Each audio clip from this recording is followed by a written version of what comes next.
I'd like to welcome everyone joining us today at both the Department of Workforce Services and the Utah State Office of Rehabilitation.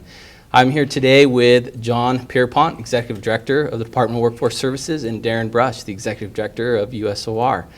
We're happy to be here to really talk about the important legislation that was passed over this session and was just signed by Governor Herbert to really talk about the transition, what's going to be happening over the next few months. And this is a great opportunity to be able to really hear from both John and from DARIN. And we got a great response from many of you asking questions. And we have these questions ready, and we're going to get going. We want to do this in a tight time frame and make sure we get a lot of questions answered. But also, we want to make sure if there are questions that we don't get to, we will post a frequently asked question on the website, on the same link that this is found on, and we'll keep that updated. So if you have questions again in the future you want to submit, send them to me, and we'll get the answers to those questions and post them on this frequently asked questions sheet. So anyhow, we're going to move forward here. I want to first introduce John Pierpont, and just let John and both DARIN just tell a little bit about themselves, a little bit about the department and USOR, just to help everyone get familiar with each other a little bit, and also just talk just briefly about the transition. So go ahead, John. Thank you. Good morning, everyone. Appreciate everybody's time this morning and attention to what we believe is a very important matter in front of us, which is the transition of Utah State Office of Rehabilitation into Department of Workforce Services. So we've been working on this over the last few weeks and are excited to work through the transition together. I've been around the department going on 24 years now.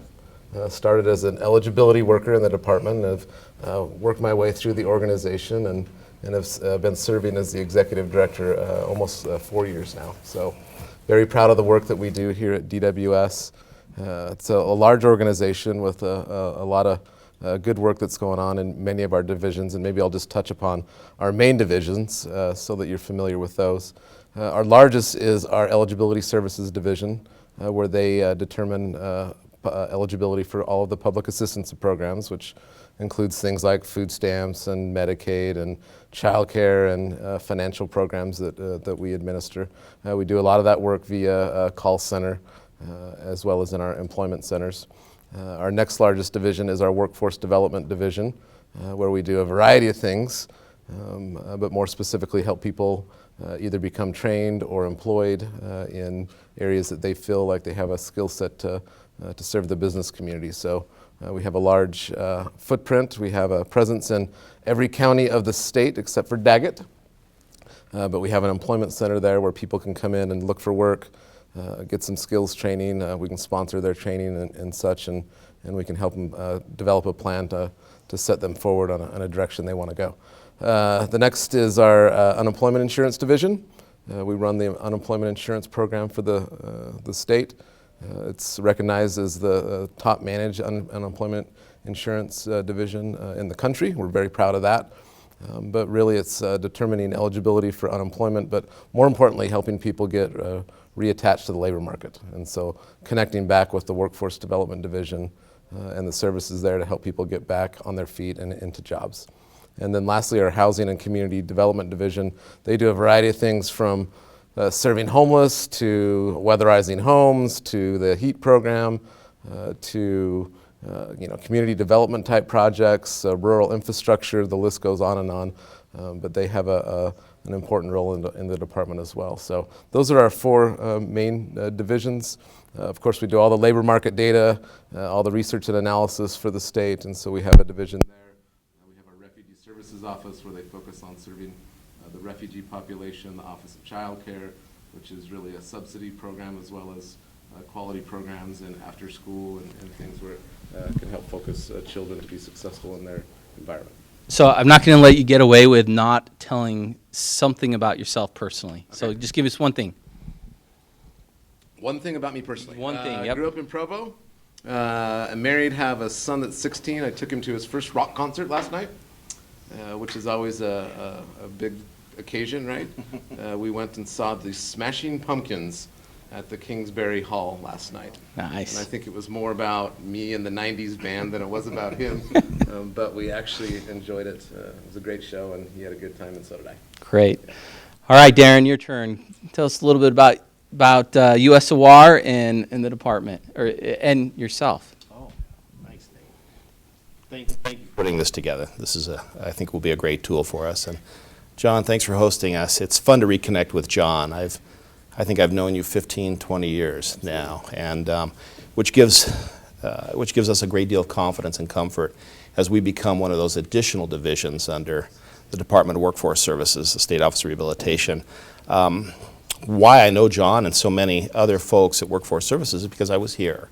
About 21 years ago I started, and was here before, during, and after the transition that became Workforce Services. So I have an important vested interest in the success of the agency, and it's been nice to reconnect with a lot of folks. And I look forward to reconnecting with more, and I have to apologize in advance. I may not recognize you at first, like I did today with old friends, but it takes me a moment. It takes me a little longer as time goes on. But I'll look forward to meeting folks. I spent the last 10 years outside state government. I was CEO of Community Development Corporation of Utah, so when John talks about community development, housing, and other things, those are some of the things that we did. But I felt the call to return. I've been at the head of USOR for 9 months, and it's a labor of love. It's an opportunity I couldn't resist, first because I believe deeply in the mission. I am attracted to our clients and our staff and the committed partners that we have, and their fundamental dedication to what we do.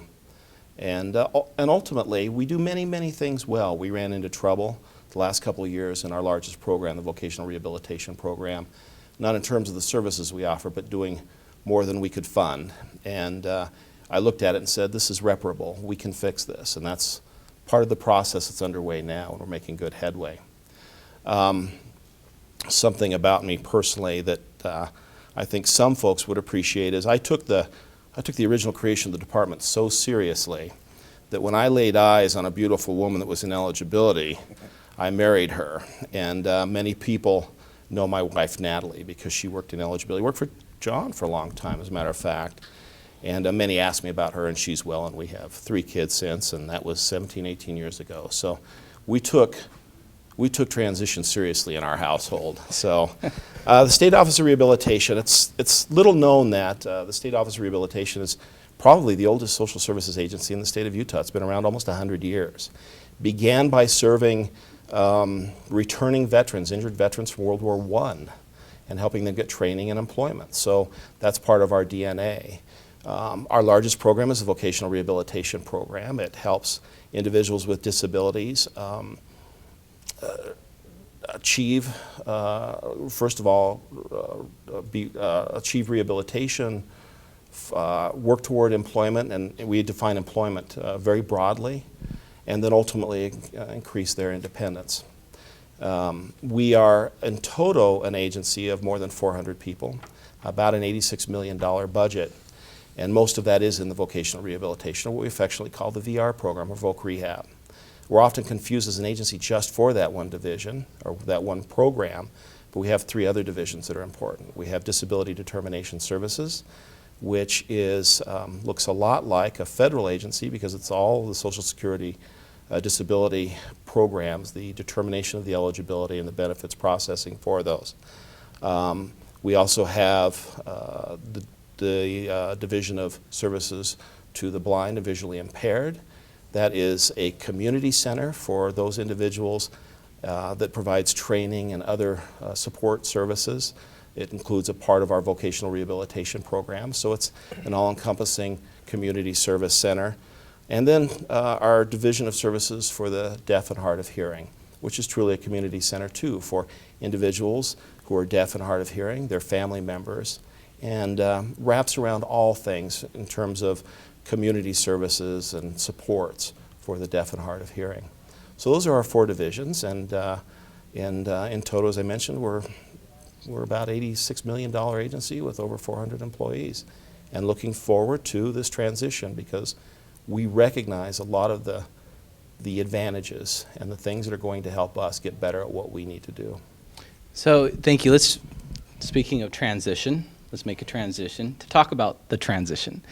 So the bill is just signed on Friday. Ink is drying as we speak. from the governor signing the bill for the move. Let's talk a little bit about what the transition plan is look like and the commitment on both of your sides of ensuring that this is a smooth transition and we're very transparent about it. Let's start with you, John. So it's important that we start working on this now, and that's the intent of the legislature, is that we begin our planning in regards to what a transition needs to include.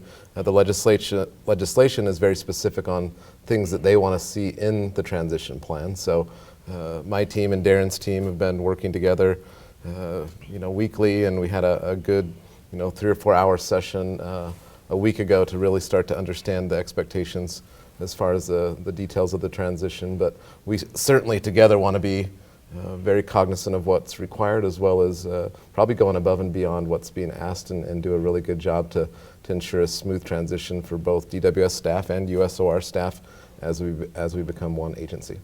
Tell me a little about the timing that we're looking at here, Darren. Well, as John suggested, yeah, there's a great sense of urgency because we're reverse engineering the transition from the real deadline, which is October 1st. So we need to be in DWS moved over by October 1st. So there are some other deadlines implicit in that, and as John suggested, we met last week, an expanded team. I think there were about 40 folks there, and it was a tremendously successful meeting because we reversed engineered that together, and we said these are the subject areas that we need to focus on in broad terms, assign team leaders to those, and ultimately groups, so that we could hit some other deadlines. We have a self-imposed deadline of April 22nd to have a draft plan out. As John said, that's fast. That's fast deliberately because we want to have a good comment period. So the goal is for the month of May is that we would have that plan out and available for comment. John and I go out and visit stakeholders and our staff and in both our organizations, answer questions then, receive that feedback so that by June 1st that deadline is hit in the legislation that we will have a transition plan in place. And as John suggested, there is a transition plan outlined specifically in the legislation. I think what we recognized last week is there are a whole bunch of things that he mentioned that are things that are going to come up, things that we're adding now, dependencies we couldn't have anticipated, and there'll be a lot of that. But we'll have our best shot at that transition plan by June 1st. July 1st represents an interesting date for us because that's when we create a transition fund that allows us to continue to pay bills under the State Board of Education while we move to DWS. So I know for our finance team and for a lot of our staff that's important to make sure that we have that continuity of service and are able to meet our obligations as we serve our clients. One of our guiding principles, that there's not a break in continuity of service either for the DWS staff or our staff. And then finally, that October 1st deadline when when it becomes effective. All right, and we plan to use this link, jobs.utah.gov/USOR transition, as the link that we'll be posting the plan, and we'll be providing updates and timelines and everything like that. So mark this direct link on your computer so you have direct access to it. All right, so when we talk about transitions, and we talked about, as we've gone through this process already, there's been rumors floating out there, circulating, people wondering things.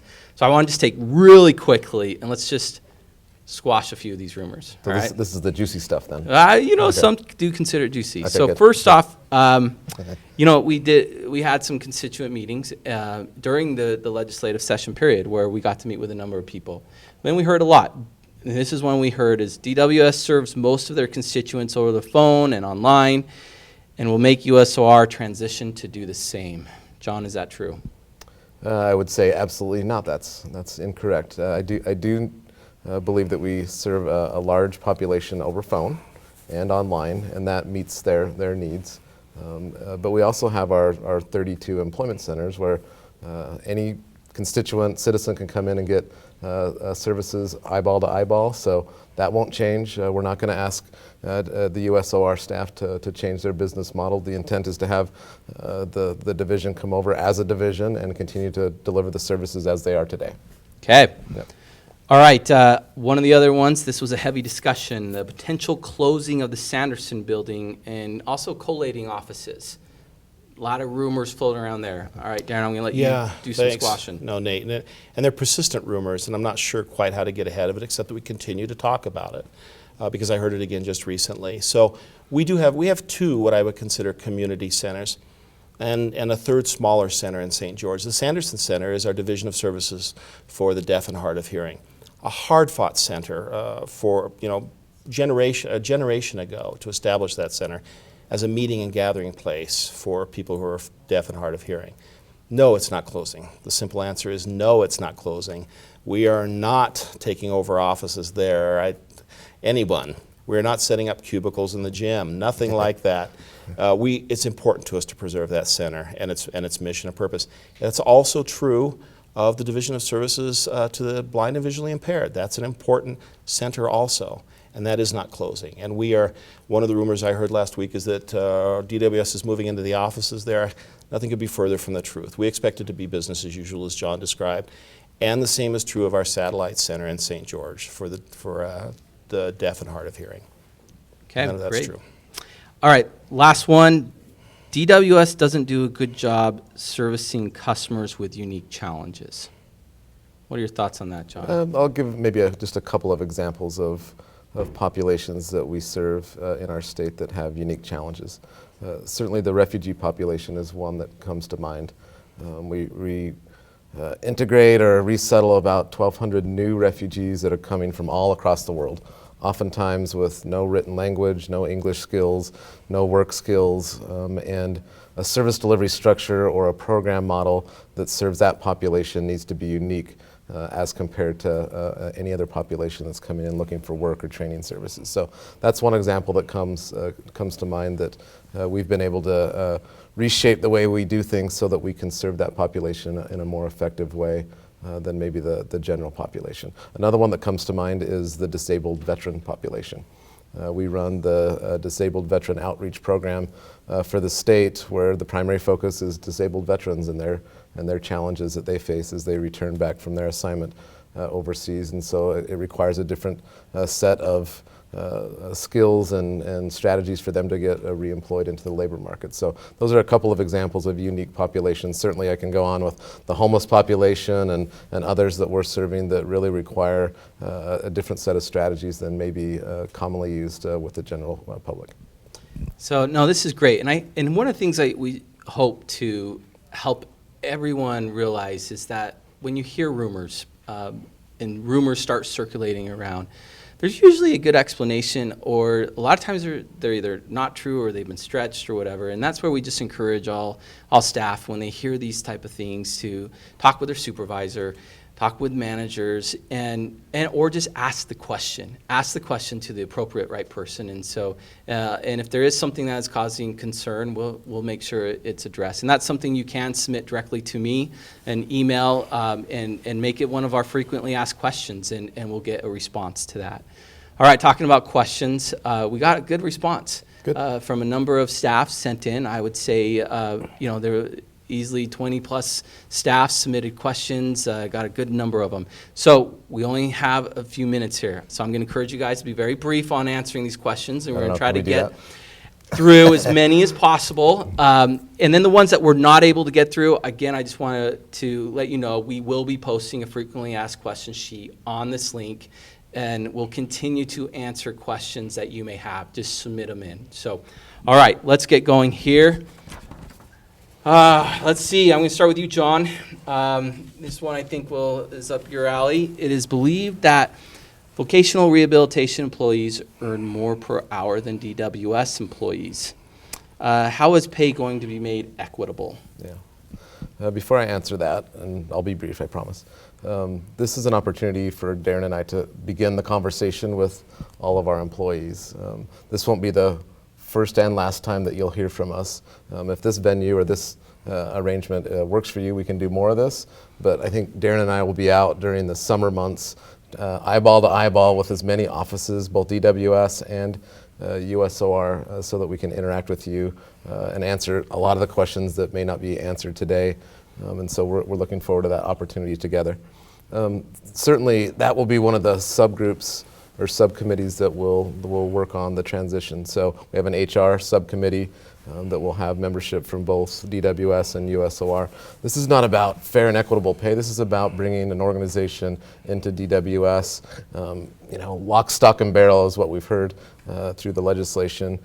Analyze that, see if there's disparity. We have that going on currently in all of our divisions at Workforce Services, and we review that on an annual basis. And if there's a budget available that we can try to create some equities, then we will. If not, it's just the situation that it is. But we'll look at the analysis that HR does. They'll bring that forward to the transition team, and then we'll make some decisions based on what we learn. Great.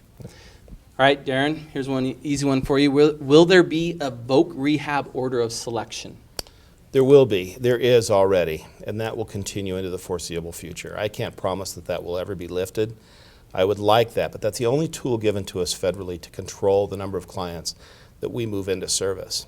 So order of selection is probably more commonly understood as waiting lists, and we do have waiting lists. USOR went on waiting lists back in February of last year. We had to slow the flow of clients into the system because we were overextended. I'm pleased to report that we've opened a lot of that order of selection. The order of selection creates 3 categories of disabilities or client types. We've opened the highest category, most significantly disabled. It's completely open now. Customers flow directly into services. Significantly disabled is the second category, the largest. We just moved over the course of the last few weeks 1,500 clients out of that into case service. That leaves clients in that category and the lowest category, though still important, disabled. And there are about 5,000, a little more than 5,000 clients on those waiting lists. That's down significantly, but as long as there are clients on the wait list, it's a concern to us. We meter that very carefully. We watch it very carefully. We've created the tools to understand that now where we didn't have them before. And so we can understand what a client costs generally, and so that we can make good decisions about letting clients off. I expect that in the future they'll trickle off more than in large batches or cohorts like we've moved them off in recent months. But yeah, the short answer is we'll be under order of selection for a long time. All right, here's another one for you. How many USOR people will be housed at DWS's main administrative building? Yeah, all 400 we expect, yeah. So we're moving out and you're moving in. Yeah, if you don't mind. Okay, okay, I didn't know that was on. No, we've talked about this, and DWS has been extremely gracious. We want a presence here. We realize that, I think I remember back, and my memory may not be good, but I think this building was originally housed to hold about 300 people. That's correct, yep. And you're well above that. So we're grateful for any presence we can have. We think it's important. We've agreed about that. So we expect about a dozen key positions. That's not everyone, but we have the ability to absorb in some of our other facilities. Okay, great. Any expected timing on that movement? Well, yeah, I don't want to hold you to a deadline, but I think we've generally agreed. Yeah. Yeah, July 1st would be ideal for I think all of us. Right. And October 1st is the implementation deadline, but we wanted to be here sooner. Yeah. And we're prepared to make those arrangements so that they can move in within what they believe is the time frame that Our staff fully integrate into DWS staff, meaning will they become WDD or ESD, UI specific staff, or will they maintain their specific customers and take only customers with disabilities as new customers? the latter. Okay. They will come over as intended by the legislation. They will come over as a division of Office of Rehabilitation Services. Will be another one of our DWS divisions, but they'll come over and function as they are today, just with the support structure of DWS to support them. So they'll come over and be an independent division. Okay, so USOR will be a division. They're not being absorbed and dismantled. They're being a division that's staying put. Yes, sir. Okay. All right, question. I got a few of these that came in about retirement. With the transition from one to the other, there's questions about those within USOR with retirement. Let's just take a brief moment and just talk a little bit about that. Well, okay. As I talk with our DWS colleagues, what you're talking about, Nate, are probably a couple of things. We've been under the State Board of Education for a very long time. The State Board of Education operates a couple of things differently than we're used to under the Governor's Cabinet. One of those things that I became aware of quite recently, actually, is that there is a program that provides a stipend for up to 5 years to help bridge employees who are under the State Board of Education to retirement and ultimately to Medicare. And so we're evaluating that. I wish I had a better answer, but we've had a hard time quantifying that. In fact, under the State Board of Education, I don't think that it was ever really fully understood and properly hedged against. And so we're having to do that now. It's forcing that discussion. So we understand how many people are affected. We make some actuarial assumptions about how much that really means. But I'm pleased to report that some things don't change, and the state retirement system doesn't change, and those things are common. So if someone had, for instance, converted sick leave that they had accrued prior to, I don't remember which year it is because I left, but I lost all that. But that doesn't change, and some of those other things. And one particular piece of that is the health insurance premium pool that people can tap into to help bridge that retirement period. That doesn't change. That exists at DWS. That exists at USOR. That will be the same when we come in. But part of, I think, the angst is understanding this, this stipend and dental coverage that exist for State Office of Education, State Office of Rehabilitation employees currently. So we're quantifying it. It's going to take us a couple of more weeks to understand it, and then we can make some good decisions about it. We want to honor that obligation. We need to understand what that means, though.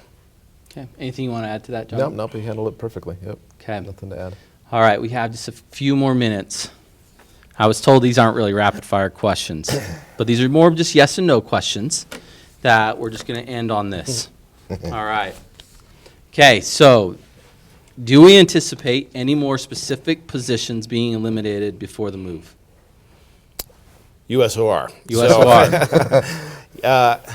No, we don't anticipate any new positions eliminated, but as our staff know, in our VR program we have to right size. Not an expression I like, but I haven't found a better one. So we were living on a bloated budget. Our staff understand that. They've recognized it, and they're doing incredible things to adjust. That meant that we eliminated 43 positions, FTEs, in the last 18, 24 months. They know that we're eliminating an additional 14. We're about halfway to that goal. Those people, we expect them, we want them to land well. So some have already transferred to other positions internally. DWS has made open positions available to our staff that are affected. There are no additional plans to decrease or to cut jobs or decrease FTEs. The 14 that are known to us, we'll continue to execute on. We will do that by July 1st, but no additional cuts. Okay. Do we believe that USOR staff will be moving into DWS's office or vice versa? I think that's one thing that we'll evaluate over time. As leases come due and are up to expire or renew, Darren and I will evaluate whether or not there's opportunities to co-locate. But I think it's too early to tell. There'll be a subcommittee that will work on facilities specifically, so we know that we have some overlap in different communities, so if there's an opportunity to do that, we'll consider that, but right now there's no, in the early foreseeable future to do any of that currently. I'll say too, John's right, and I'll say too that I think we both genuinely like the idea of co-location. We think it's better for the clients we serve. I think it helps. It'll take time to figure that out. We're not going to do anything drastic, but I don't think that we're averse to that. We like that idea. Yep. Okay, I'm going to end on this because everyone likes ask questions about pay. So we got a couple about this. So will there be any pay changes upon becoming part of DWS? Any plans of changing pay structures? I think you kind of answered that. Yeah, I think we did that on an earlier expect question. That We'll analyze where people's salary levels are at, and see if there's compression with years of service, but I don't think there's any immediate plans to adjust people's pay either on the USOR side or the DWS side. Okay. Well, I just want to end by just really thanking the both of you for being willing to be here, answer these questions. We have more questions, but again, we'll get answers to these questions. We'll post them. But the fact that you're both willing to go live and to talk to staff, to be put on the spot and answer questions. You've proven that you're willing to do that, and you're going to be getting out to get to know the different staffs within different organizations, and that's great. And I know there's a commitment on the Department of Workforce Services on the part of the Communication Division to ensure that everyone that we're transparent and we're communicating and we're getting things out there so staff are fully aware and informed. And so we encourage you to stay tuned, ask questions, and to follow this link in the future. Those who, if you want to go back, it will be posted. This video will be made into a video, and it will be posted on this link for others to view at a later time as well. Thank you for joining us, and we'll be seeing you more in the future.